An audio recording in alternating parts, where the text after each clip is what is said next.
Okay, my name is Dennis Dubuc, and I'm a lawyer in South Lyon, Michigan. And I'm handling a case for an 80-year-old couple that owns some homes in the city of Brighton. They own 5 houses there. These people had a run-in with the city of Brighton about 30 years ago over some issues with respect to building codes. And the city of Brighton at that time turned off the water supply on all 5 of their homes because they were trying to enforce their building codes. Well, the couple, their name is the Bonners. They came to me because the city of Brighton never turned the water back on in 30 years.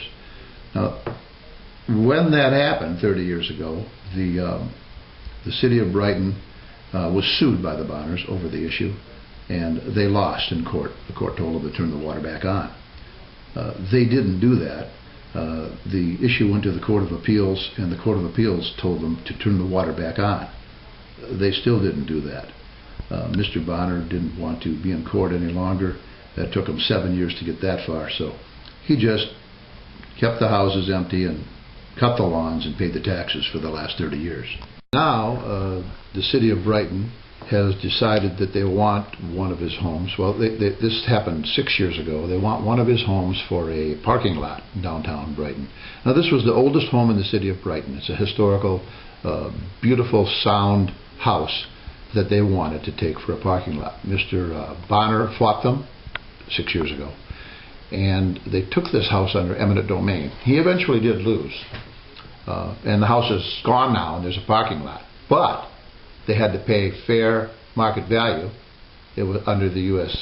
Code under 1983, a claim for just compensation for taking the home, and they also had to pay $100,000 in attorney fees back to Mr. Bonner for his fight to keep his house. That brings us to January 29, 2009. The city of Brighton decided they would like to get 2 more of Mr. Bonner's homes, in my opinion. They issued condemnation orders or unsafe structure orders on 2 of his houses now. Across the street, ironically, from the same home they took 6 years ago, there's 2 more homes, 150 years old, that the city would like to get. So they issued unsafe structure ordinances to Mr. Bonner on these homes. He came to me in March of 2009, and he wanted to know how he could save these homes. The city ordered them demolished. They want him to demolish them, bulldoze them, tear them down, and then they could go after them on another date for eminent domain. So it's my opinion that the city is now trying to avoid using eminent domain because they got hurt so bad on the last one. They don't want to do that on this one. They're coming in the back door. They condemn the houses, order them tore down, and think that Mr. Bonner is going to tear them down, and then they can come back next year and get the eminent domain rolling for just the price of the land. In any case, Mr. Bonner asked me to take the case so that he could keep the homes. And I told Mr. Bonner and Mrs. Bonner I would take the case on one basis: if they would allow me to represent to the city that they would turn those homes into doll houses and bring them back to the luster of the 1860s when they were built. Mr. Bonner has the money to do that. He agreed that he would let me represent to the city that he would do that, and that's exactly what I did. In March and April of 2009, I went to the city council meetings after the demolition orders were appealed. We went to the city council meetings and requested that we be able to restore the homes. City council said no. We applied for every permit to restore the homes. We brought in structural engineers. We brought in footings. We brought in people that would estimate the heating and plumbing and electrical to bring these homes back up to the luster of the 1860s and current code. By the way, they're habitable homes anyway. They could be for $5,000. You could put them right back into livable, habitable shape. We're talking complete restoration is what I suggested to the city. The city says no because they have an ordinance, unconstitutional ordinance in my opinion, and in the opinion of many states in this country, and in the opinion of the Michigan Supreme Court. Their ordinance is unconstitutional. It says that if it costs more than 100% of the value of the home on the city tax rolls to repair it or restructure it, then they don't have to allow you to fix it. The state laws that I have reviewed, federal and state, have said the exact opposite of that. They say, far be it from us to tell someone how much money they can put into a home. On this basis alone, with that ordinance, the city has denied now for a year and a half the bonders the opportunity to repair their homes, and we're in court at this moment on a demolition order where the city of Brighton has actually sued the bonders to ask a court to enforce their ability to come in and bulldoze the houses. And that's where we're sitting at this very moment. I believe that the judge will rule in our favor and allow the bonders to restore their homes. If he doesn't, the Court of Appeals for sure will reverse the judge on that issue. It wouldn't even have to go to the Michigan Supreme Court.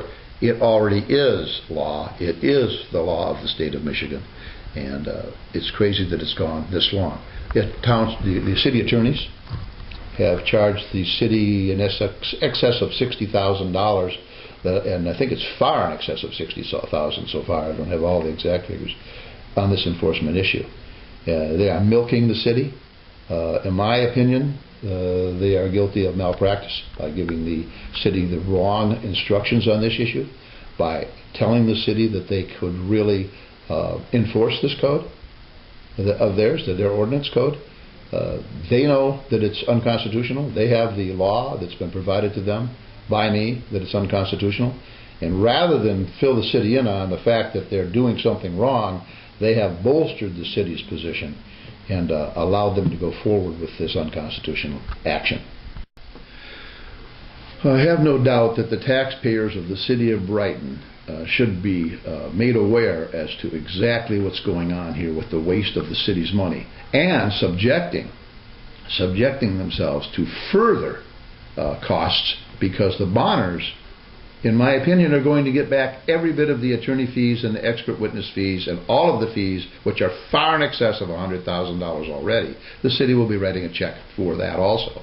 Taxpayers should be absolutely alarmed and upset as to what's going on here, and I'm sure they will. It's my opinion also that a citizen of the city of Brighton will eventually file a lawsuit against the city attorneys for what they've allowed to happen here and what they've actually perpetuated. I believe it's malpractice. I would never advise a client of mine to continue the unconstitutional directions that have been followed here by the city of Brighton. One of the city council members even said on the record during our hearings, well, maybe if we buy the property from the bonders and force them out, they'll get out of our town. Something to that effect. We'll get them to leave our town. Well, that's the attitude that they've got there. And it's a real problem. It's sad to me that city council members can't understand that. This was explained to them in very simple layman's terms, that you just cannot tell somebody they can't fix their house. Abating a nuisance is allowed under the law, but you only abate to the means that are necessary to abate the nuisance. Raising the property and demolishing the homes is not what's required here. If there's something wrong, all the city has to do is say what it is, and it will be fixed. The city will not give us a list of what's wrong, because they say it will cost too much to fix the houses, in their opinion. Therefore, they cannot be fixed. My name is Dennis Dubuc, and I'm a lawyer in South Lyon. I enjoy being a lawyer. I enjoy helping people, and I don't like to take a case if I can't help somebody. My wife of 44 years is my secretary. It's just the two of us here. We're able to take cases with people that really need help and people that don't have the means by which to afford a lawyer. We're able to take those kind of cases. And we've been very happy with what we've accomplished in helping people.